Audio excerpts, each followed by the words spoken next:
Hello, lovely friend. I am Dr. Mary Barson. And I'm Dr. Lucy Burns. We are doctors, weight management and metabolic health experts. We are the creators of My Metabolic Action Plan, your two-step map to real health and weight loss, which is in fact the name of this podcast. Join My Map now at rlmedicine.com. Good morning again, lovely friend. Happy Tuesday if you're listening to this on a Tuesday, or happy other day of the week if you're listening on a different day of the week. I am joined by the fabulous Dr. Mary. So welcome, friends. Hello, Mez. How are you? I am well, Lucy. I would like to hear, how are you going? What's happening in your beautiful life? In my life. Well, I am great. So I have had a couple of little trips up to Queensland. So I live in Victoria, which is in the depths of winter, and it's very dark and it's quite cold. We have had a reasonable winter, so I can't complain too much, but I am not a winter person. No, you are not. No, I don't like the cold. I don't like the dark. I don't like the drizzle. I much prefer sunlight and warmth. So we are heading back to Queensland again. One of my daughters lives in Queensland, so we've had a few little trips up there this year. And yeah, so I'm happy. That sounds fabulous. I myself am feeling quite celebratory at the moment because we have recently, without much fanfare, ticked over 6 years of working together at Real Life Medicine, which is awesome. And it's been a wonderful 6 years. And it's also kind of hard to believe that it's been 6 years. How time flies is always a marvel for my brain. It shouldn't be, but it is. So there you go. And I thought this would be a great time for us to go back to basics. We've been in this game 6 years. A lot has changed in 6 years. And what we talked about last week, really kind of highlighted that. This is an evolving landscape in weight loss, metabolic health. But also the basics are still very, very important.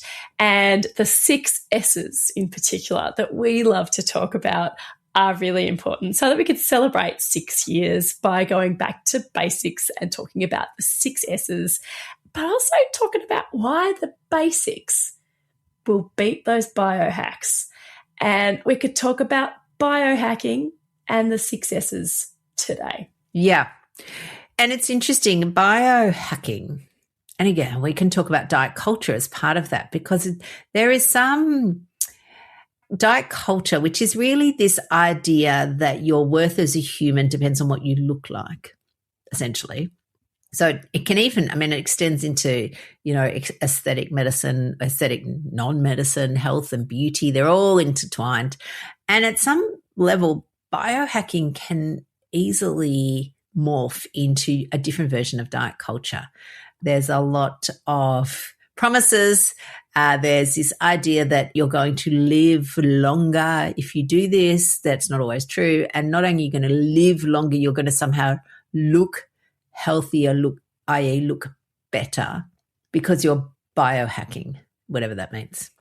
And if you've spent any time on social media lately, which is probably most of us, you could be forgiven for thinking that getting healthy, requires a complicated morning routine or, a box full of supplements on top of your fridge, a cold plunge, a continuous glucose monitor, a red light panel on your face, and a long list of all of these hacks and shiny objects and the promise of a quick fix that will help us get healthy. But if that worked, then we probably wouldn't be facing, the big tsunami of chronic disease that we currently do face. And so I think after being in this game for 6 years, we are definitely of a very different conclusion that health isn't a series of biohacks. It really is about fundamentals, which really doesn't make for a particularly clickbaity Instagram post, unfortunately. It's hard to make it sound super sexy. No, and you don't need to buy anything to do it. Biohacking involves buying something. It's buying a tracker, buying a supplement, buying a bloody sauna or whatever. You have to buy something. You can't just do it. Whereas the 6 S's that we love to think about, you just do them. If you do these 6 S's, and they don't have to be done perfectly, but if you do them moderately, consistently, then you will beat the biohackers without buying anything. Instead of biohacking, it should be called buying hacking. That's right. I think it should. Yeah. And to be honest, I think that a lot of people will buy something because it's part of that pre-contemplative phase that we can talk about in behavior change. And we often joke that you never use the word pre-contemplative unless you're giving a talk on behavior change. But it is this idea that when you're thinking about changing or you're thinking about doing something, you get ready. So people will, if they're wanting to stop smoking, they will go and download the Quit app. They'll make a date to stop. They'll get rid of all their ashtrays or whatever it is. And same when sometimes people are wanting to improve their health, they'll go and order a supplement, buy a tracker, get a new smartwatch, whatever it is. And that's okay. I don't think that's necessarily a bad thing as long as it doesn't come at the expense of those fundamentals, actually doing the do. Human brains are wired to love the concept of a biohack. It totally appeals to our fundamental psychology. We just want something to work. We're looking for the shiny object. We're looking for a tool that's going to make it inherently easy. We love the promise of just buy this and you will have improved longevity, improved weight, and we are constantly bombarded with these messages, especially on social media. But before social media, we were still being bombarded with them just through different mediums and different ways. Yes. And these tools aren't necessarily inherently bad. Some of them are, but I would say that most of them probably aren't terrible in and of themselves. But if we get distracted by this idea of optimization before we've really, built the foundations and have been able to key in just doing the basic things right most of the time, then we're not going to get anywhere. How many people own a smartwatch but still don't get enough sleep? Absolutely. It's the promise sometimes of things. I was thinking as we were talking about this, useless things I've bought over the years with the promise of something. So I reckon one of the most useless things I've bought is a foot spa bath. Oh, I think I bought 3 of them over my life, I reckon. I know. And it's always ended the same way. Yeah. And you've got this idea that you're going to sit down when you're watching telly and do your pedicure and blah, blah, blah. And you don't. It just then, becomes clutter. And I think probably red light masks will be the same. I don't know if anybody's seen those things, but it's this idea that you wear this mask, you look like a Jedi, and somehow you're going to have perfect skin. So, yeah, anyone who wants to buy me a red light mask, don't bother. I'm not going to use it. Got it. Yeah, so we've used an analogy in the past, which I think is a good one just to remind people of the Christmas tree. So the Christmas tree is the foundations, the 6 S's, and we'll go through them again. The baubles are nice. You can, and again, if you want to buy a red mask and you're going to use it, go for it. But don't do it if you're not, there's very, very little use doing it if you're getting 4 hours of sleep a night, not drinking your water and stressed to the bejesus. That's right. It's kind of like having your baubles just sort of like laying sadly on the floor if you haven't got that Christmas tree up. And even just a plain old Christmas tree can be quite festive and what we need. Baubles are great, but they serve no purpose without the foundations. Our brains are wired to want them. We love that. The one weird trick, the secret knowledge. Doctors don't want you to know this, but this thing changed my son's life, my life. Like all of these things is the messages we get and our brain wants them. And marketing will prey on this human psychological need for the novelty, the shortcuts, the secret knowledge, the optimism bias. This is finally the answer. And it can provide that healthy procrastination. When you research, you plan, you do all those things, but it is no substitute for what is far less dopamine-y, just actually taking action and doing the do. Yeah. And again, we talked last week about trends, and I was thinking about this between episodes, which, no one's talking about this so much anymore, but antioxidants, which were the biggest trend ever. You could buy super greens or whatever it was, full of antioxidants. No one's really talking about antioxidants anymore. They're still really useful, But again, you can just get them from one of the S's. All the S's actually are antioxidant therapy. You don't need to sit in an oxygen tent. You can do the 6 S's and you will improve your antioxidant levels, reduce the need for antioxidants by, 1,000,000,000%. That's right. Let's go through the 6 S's, as you and I have been working together for 6 years. Lovely Lucy. What are the 6 S's? Yeah, so first one is sustenance, which is always, it's a slightly naff word, but it's the only S that fits for nutrition.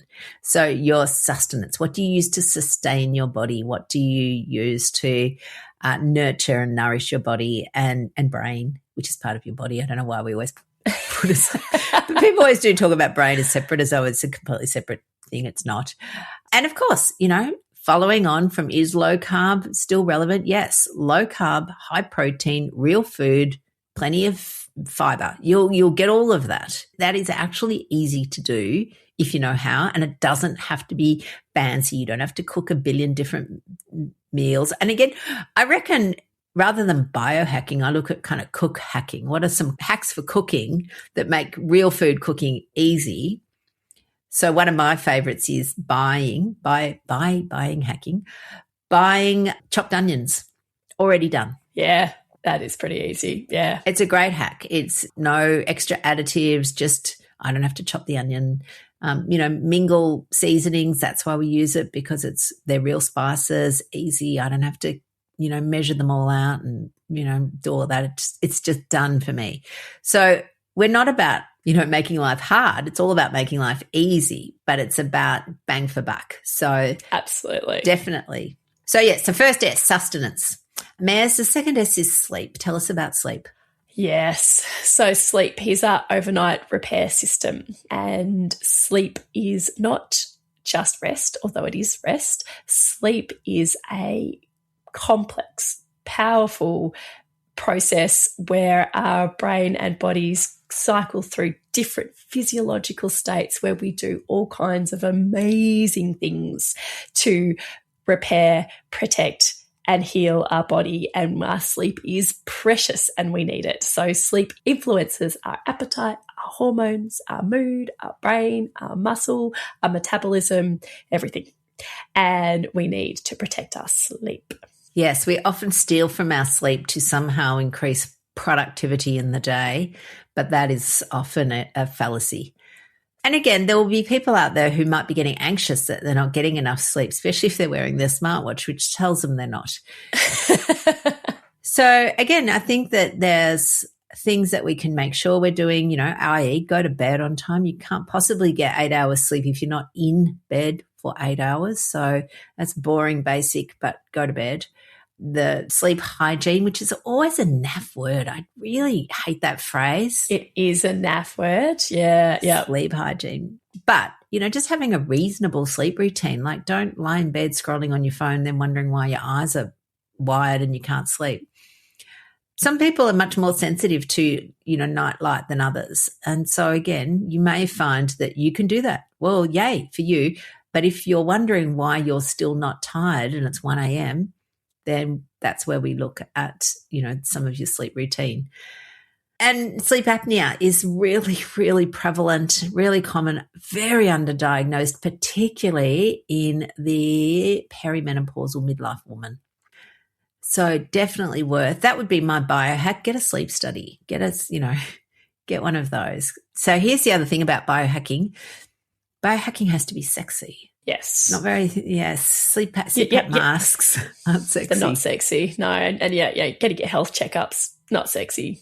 Yep. Going to bed on time. Not sexy. And yet, very, very helpful. Very helpful. Next S is strength and movement. Yeah. So important. Our bodies are designed to move. Muscle is our metabolic organ, and moving our body creates multiple healthy hormones and changes throughout our body. It helps protect against the damaging effects of being sedentary. So not moving is bad for our health. It is pro-inflammatory. It sets up physiological responses in our body that are bad for our health.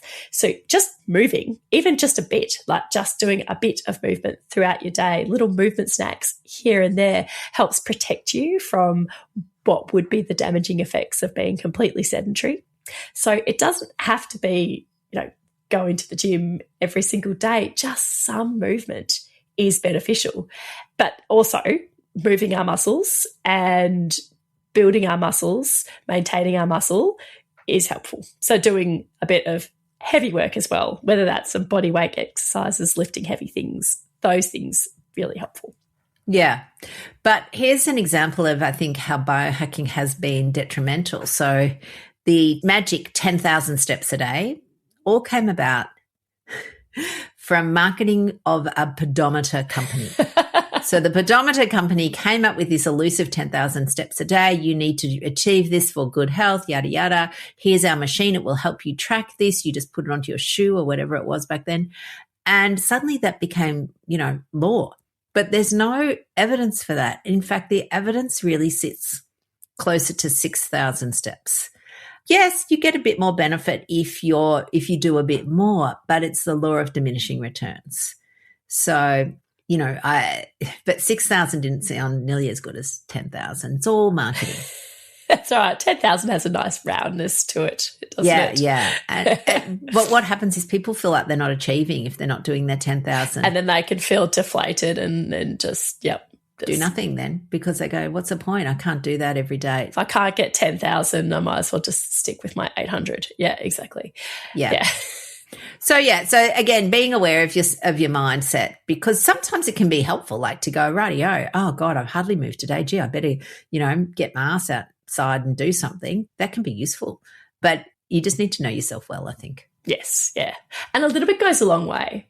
I'm jumping ahead, but each of these 6 S's fits into each of the others. And just a little bit, like 5 minutes of movement dramatically improves your sleep architecture. So they all work synergistically. Next S, stress. We haven't talked about stress yet, have we, Lucy? I'm getting lost in my S's. No, definitely not. And it's really tricky. Somebody asked me one day, which S is the most important? I'm thinking, well, they all are. But I would say one of the things I think is that when we are very stressed, then we are less likely to do the others. We're less likely to eat well. We're less likely to sleep well. We're less likely to go and do some movement because we feel like haven't got time. So if we can learn to manage our stress, and it's interesting, stress management, as we've spoken about many times, is not the exclusion of external stressors, but it's the way there's 2 things. I think it's working out what's in our control and what's outside our control. And our brain loves to spend all of this energy on things that are outside our control. I don't know why. I mean, it's a sort of, I haven't quite worked out why do we do that. It's a survival mechanism, I think. We're just constantly looking for threat, and that's just, it's hardwired into us. But when we are, perseverating over what our adult children are doing without their lives, or perseverating over what foreign politicians are doing, it isn't very helpful to our lives right here, right now. And you can't make foreign politicians behave themselves. You can't necessarily control the adult children in your life or the state of the economy or all these other things, but you can work on how all of these things do affect you by improving your own resilience. Yeah, absolutely. So we teach a lot of that around at Real Life Medicine around, focusing on the things that are within your control. So, working out what's important to you, what is your brain spending its time on that it actually has no influence on. And when it does that, it steals time from the things that it can control or the things that are important. And then what we want to do is also look at, well, how do we manage the metabolic or the physiological effects of stress? So stress is, at the ultimate level, stress is a reaction to a perceived threat. That threat may be real or imagined. And our body has inbuilt mechanisms, it's very clever, to enable us to react to those. And they're useful. But what's supposed to happen is we're then meant to have times where we don't have stress, where we're just relaxing. That's it. Physiological relaxing, not Netflix relaxing. Yes, and I'm not dissing on Netflix relaxing. It has a place, but physiological relaxing, active relaxation, as we called it, where you intentionally upregulate your rest and digest, your parasympathetic nervous system, it helps regulate your nervous system, because being in the stressed in a stress response is helpful in the short term. We can run away from a saber-toothed tiger. We can, fight off people who are attacking our children. We can concentrate really hard on the exam that we're sitting right then and right there. Helpful, yes, but if we spend too much time in there, it is quite disastrous for our metabolic health, our appetite, our sleep, our pretty much everything. So actively relaxing helps balance that. And so your central nervous system can be in a nice balance. That is a crucial S, one of the 6 S's. Yeah. And the tools that we use, again, to help you get to that state. So this is where we do, meditation. We'll do progressive muscle relaxation. We teach people journaling. And again, journaling is really useful. There's some skill to it, I think. But it's really, really useful. You can do tapping. We can teach people, can teach and do teach hypnosis. There's going for that walk outside, which again ticks off a couple of other S's, is a stress reduction technique. So they are all sort of jigsaw puzzles, this little 6 S's. Yes, they are. The next S, sunlight and circadian rhythm. Putting the sunlight in there to make it an S, particularly morning light and daily rhythms. This is really important and I think often overlooked, although biohackers are encroaching in on this and there can be like extreme circadian optimization, which I think, you just need to perhaps take a step back and make sure that you're not devoting all of your energy into this one S alone, although it is important, but it doesn't have to be hard. Actually, it can be really, really simple. Like you were saying just before, Lucy, about how but like biohackers overcomplicating circadian rhythms have been flooding your feed, but it can be as simple as just getting 5 to 10 minutes of morning sunlight sometime in the morning, ideally within an hour of waking. But that's not always going to happen. Sometimes the sun isn't up when you wake up. Sometimes you just can't for whatever reason. But getting 5 to 10 minutes of sunlight in the morning sometime, great, really good. Absolutely. And, we talk about the benefits of sunlight and they're multiple. The morning sunlight gets into the eyeballs, goes where your suprachiasmatic nucleus is, which is part of where, we've got these clock rhythms that everything, all of our hormones run on these. So we are more, insulin resistance increases in the evening. We've got melatonin, we've got cortisol. They are all circadian hormones. So getting some sunlight into your eyeballs is helpful. Getting vitamin D into your skin is helpful. We want to do it during safe times where we're not exposed to extreme sunlight in the middle of the day. And I'm going to be honest, it is hard to do that in winter. Oh, it is. If you live in a cold climate, because you might be able to go outside, but you're usually I'm in, the equivalent of a ski suit because I get cold. I'm not walking around in a bikini or my bathers on a cold day like today outside. No, because it's not. And whilst people might tell you that's what they do on Instagram, we also know that human nature is it's unlikely to continue with a habit if it's unpleasant. So we want to make it as pleasant or as reasonable as possible. And so again, for some people in winter, they might need to supplement with vitamin D. It's actually okay. You'll see on the internet people going, oh, that's terrible. It's not terrible, but it's sometimes a necessity and there's nothing wrong with it. So it just drives me nuts. And some people have got darker skin. And it's just, if you live in an area where it's not super sunny all the time, then it is just harder to get your vitamin D because your body is adapted to protect you from brighter sunlight. If there isn't brighter sunlight, then, it's a slight disadvantage. And so, it's okay to find a way around these things.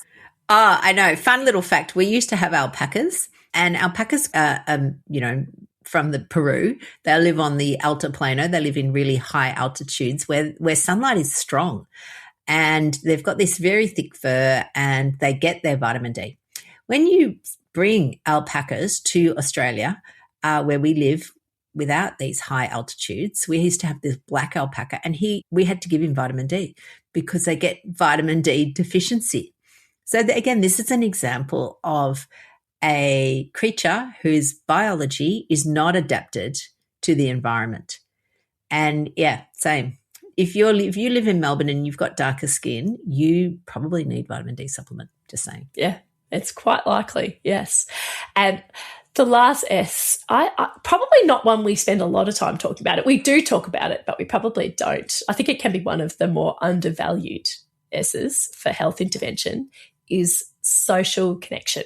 Yeah, it's interesting. We don't talk about it a lot, except we did, of course, talk about it all the time during lockdowns with the COVID crisis, which is 6 years ago now.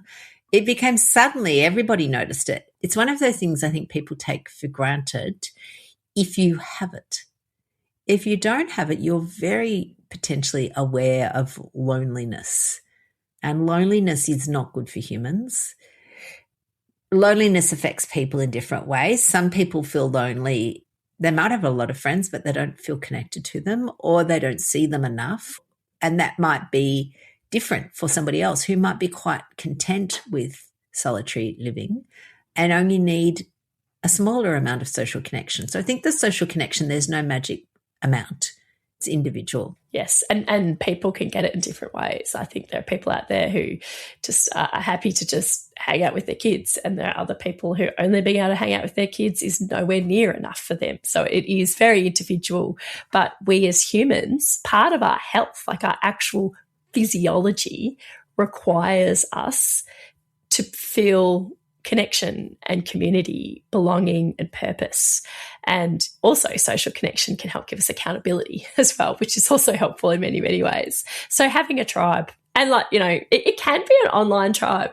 I think we do need to have actual physical interaction. Human touch is really helpful as well. But online communities should not be dismissed as useless because they aren't. They actually can be very good for our health. Yeah, absolutely. I think you're right. There's a mixture of both. And we saw this recently. We ran a retreat for our Momentum members where, we had 17 other beautiful women connecting, and we did. We connected in a way that is different to being online, but it's a bit like the exercise salad. You can have a social connection salad. A bit of everything. You might have a community where you all just, go maybe like a church and you feel part of that community. Then you might have a community where you go and play cards with somebody. Then you might have a community where you go and visit somebody who's lonely. I don't know. So, and then you might just have a community of people with shared hobbies. Like you go to the dog park and you see the same people every day. It can be all sorts of things. There's no magic formula, but there is something. Yep. And our physiology needs it. And without it, or the perceived lack of it, is harmful to our metabolic health. Indeed. So that's the 6 S's: sustenance, sleep, strength and movement, stress management or stress reduction, sunlight and circadian rhythm, and then our social connection. This is what we teach all the time. This is what we do with my metabolic action plan, which really is your map for metabolic health. It doesn't require you to buy things. And you can people can go and do the metabolic action plan by yourself. Like you don't necessarily have to be part of our community to do it. You can do all of those things all by yourself. If you want to do it with us, of course you can. That's what we've created it for. But we're not saying to people, you can't do it without us. You can. Yeah, that's right. Health isn't hidden. It's not locked inside expensive technology. It's not only for people with perfect discipline. And we've created my metabolic action plan as an accessible tool for people, but it's not the only way to get good metabolic health and to feel well within yourself. Like these fundamentals are there for everybody. And if you only did these 6 things reasonably well, like these 6 S's, if you just did them reasonably well, not perfectly, reasonably well, you seriously would outperform 95% of health influencers and people chasing the latest trend. Yeah, absolutely. And remembering always have a look at what they're selling. And again, the supplements, and also the claims, because that's the other thing. None of these biohackings, they can make claims. They don't need to be substantiated. And sometimes the claims, like I went to a little market on the weekend and there was magnesium oil, which I think magnesium oil is a good thing. But the claims, I'm thinking, no way, mate. I don't have a problem with magnesium oil, but you're not curing this with a spray on your feet of this stuff. No. Just be mindful. And if you do the 6 S's, again, it's not a guarantee of good health because, there are things that just come along. We see this all the time, but it is certainly the way to at least get you started. And no matter where you are in your health journey, the 6 S's will help you. That's right. The basics, they're not basic because they're easy. They're basic because they are foundational. Yeah, the base. That they're the base and everything else is built on top of them. Indeed. All right, lovely friends, we will see you all next week. Have a fantastic, successful Success Week. Bye now. See ya. The information shared on the Real Health and Weight Loss podcast, including show notes and links, provides general information only. It is not a substitute, nor is it intended to provide individualised medical advice, diagnosis, or treatment, nor can it be construed as such. Please consult your doctor for any medical concerns.